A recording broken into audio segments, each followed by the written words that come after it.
Hello and welcome to Today in History. My name is Sotonye Afiesimama. Right, the 20th of October, let's roll back the blind to the year 1891. On this day, this man, Jomo Kenyatta, Africa's man of mystery, as you can see here, he was born in Kenya, the village of Ngenda, Gatundu. Full name or first proper name was Kamau wa Ngengi. So he changed his name eventually to Jomo Kenyatta. Kenyatta served as the first Prime Minister of Kenya from 1963 to 1964 and President from 1964 to 1978. He is considered the founding father of the Kenyan nation. He met the African-American Paul Robeson on the set of the film Sandals of the River. I did talk about Paul Robeson, I think, yesterday, so go check out that video. So interesting that he met Paul Robeson, who I talked about, less than 24 hours ago. He met him on the set of the film Sandals of the River, filmed at Shepperton Studios in autumn 1934. So the circumstances behind his meeting Paul Robeson was that he was one of the 250 film extras in this movie, or this film that was made in the autumn of 1934. There's some controversies about the film as well. Some criticized him for taking part in a film that portrayed Africans and African Americans in bad light. But there you go, he needed the money, so he had to do what he had to do. At the time, he was married to an English lady, met an English lady while he was in England, got married, and I think just before the war they had a son together. And the marriage lasted just 4 years. Anyway, let's move on. That's Jomo Kenyatta, who was born on this day in 1891, former Prime Minister and President of Kenya. We move on to the year 1898, so 7 years later. And this building used to be the North Carolina Mutual Life Insurance Company. It was the first African-American insurance company founded by John Merrick, Dr. Aaron McDuffie Moore, and Charles Clinton Spaulding. So this was the first African-American mutual life insurance company founded on this day in 1898, located in North Carolina. Let's move on to the next event on this day, 1956. Danny Boyle, full name Daniel Francis Boyle, pictured right here.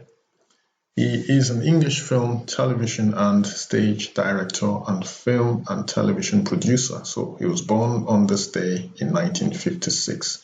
He is known for his work on films including Shallow Grave, Trainspotting, and its sequel, T2 Trainspotting, The Beach, 28 Days Later, Sunshine, Slumdog Millionaire, which I've seen, brilliant movie, 127 Hours, Steve Jobs, and Yesterday.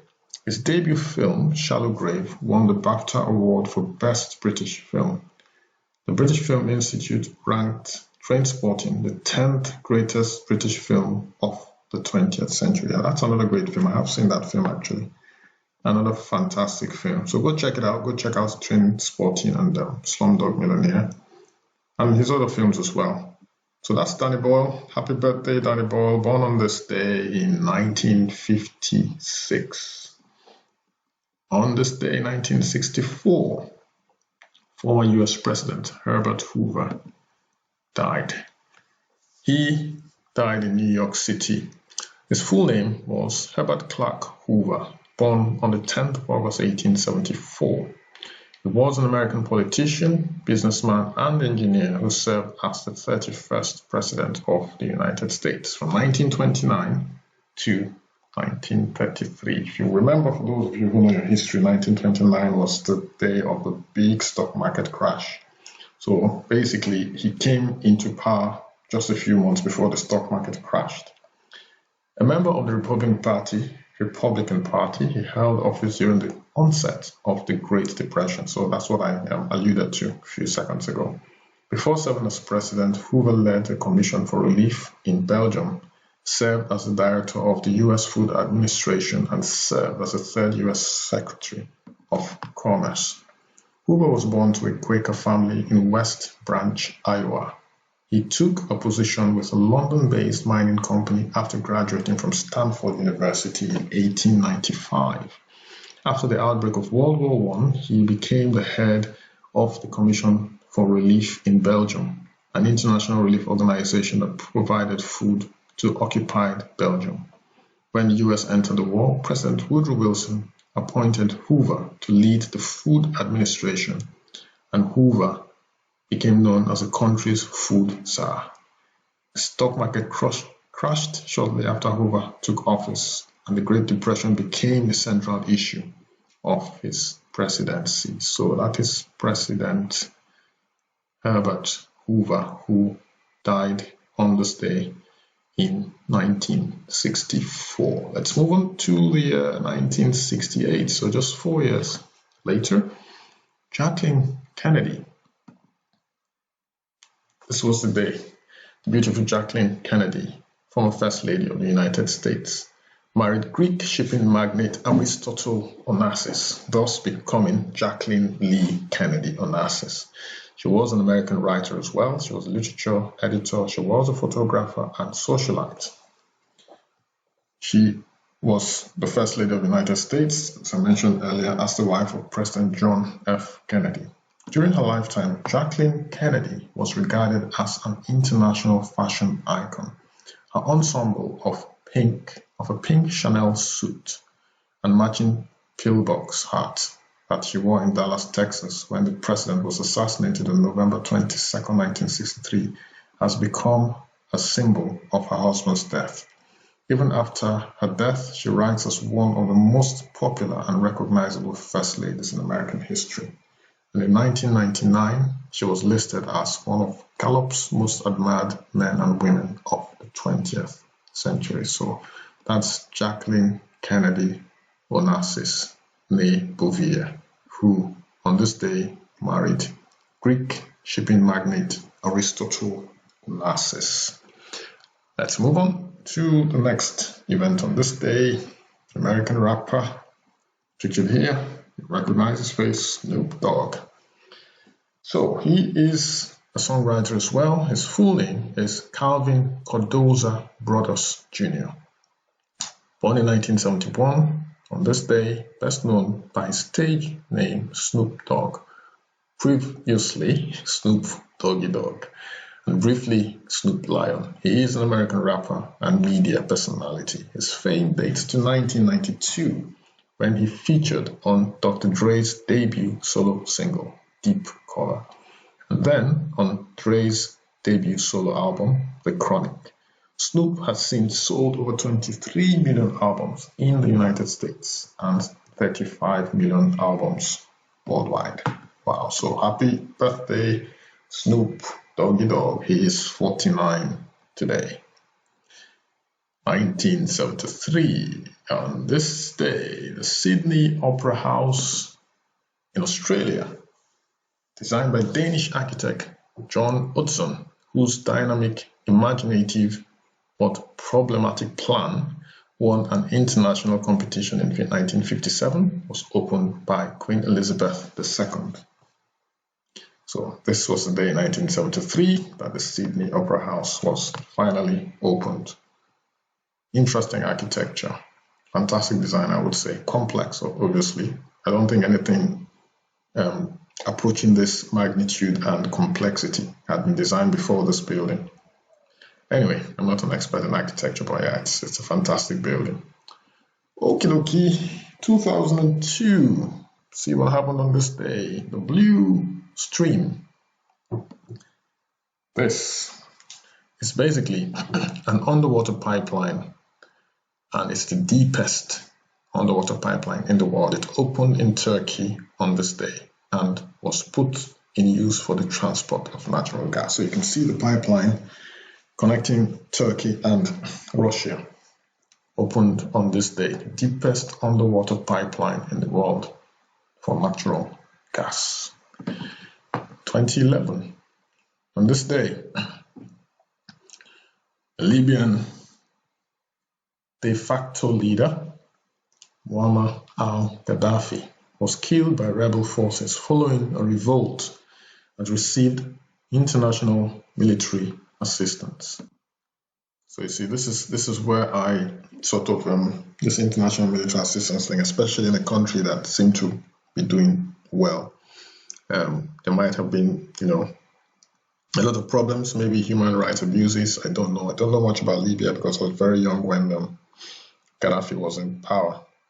But first-hand information from someone who lived in Libya, who I know, talked about how the country was transformed, housing was provided, people were comfortable, things were going well for Libya.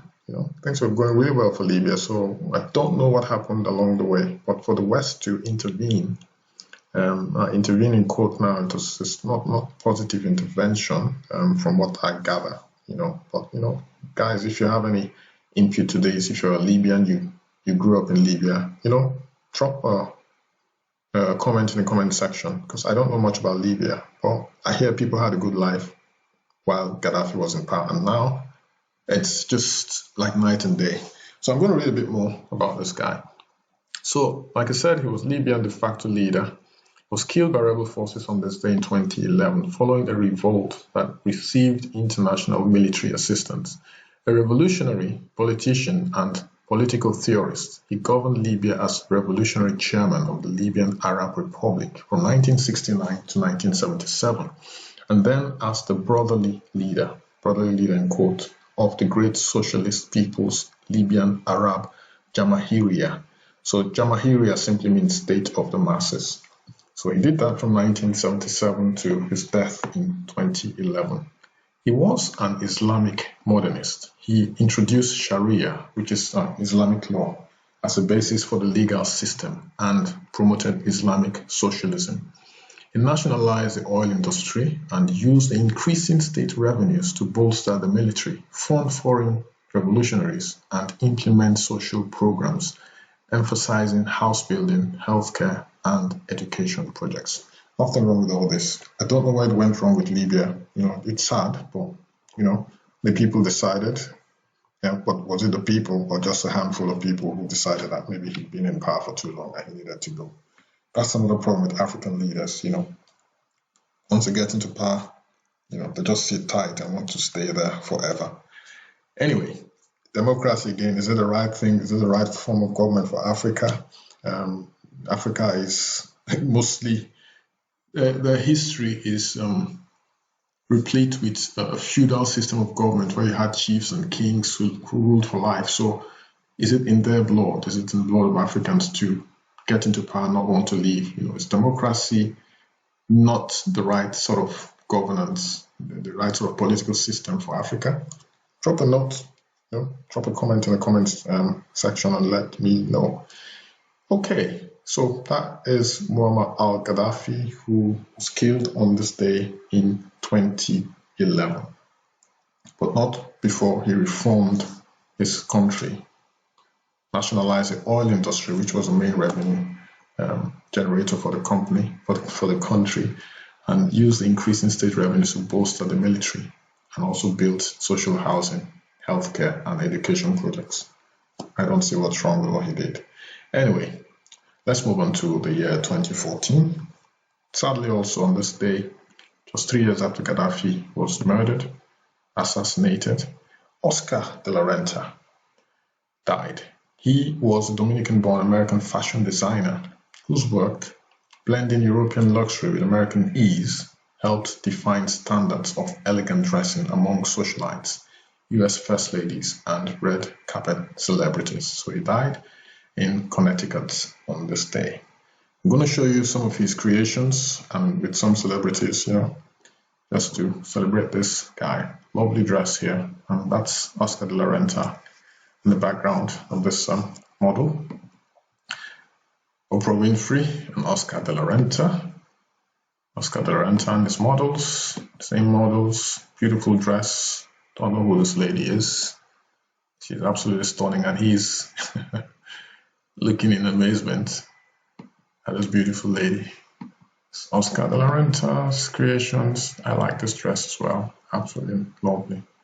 Not too keen on the color scheme of this one. Nice shape. Lovely dress again. This is okay for me, okay-ish, a bit garish. Well, this is lovely. So this guy was genius. He's very good at what he did. Anyway, on this note, guys, we shall wrap it up for today's Today in History. My name again is Sotonye Afiesimama. If you like this video, give me a thumbs up. Also share this with your family and friends. Consider subscribing as well by clicking the notification bell so that you receive updates of my video uploads. I shall see you again tomorrow, the 21st of October, for another interesting edition, hopefully, of Today in History. Thanks for dropping by, guys. See you tomorrow. Stay safe. Bye-bye.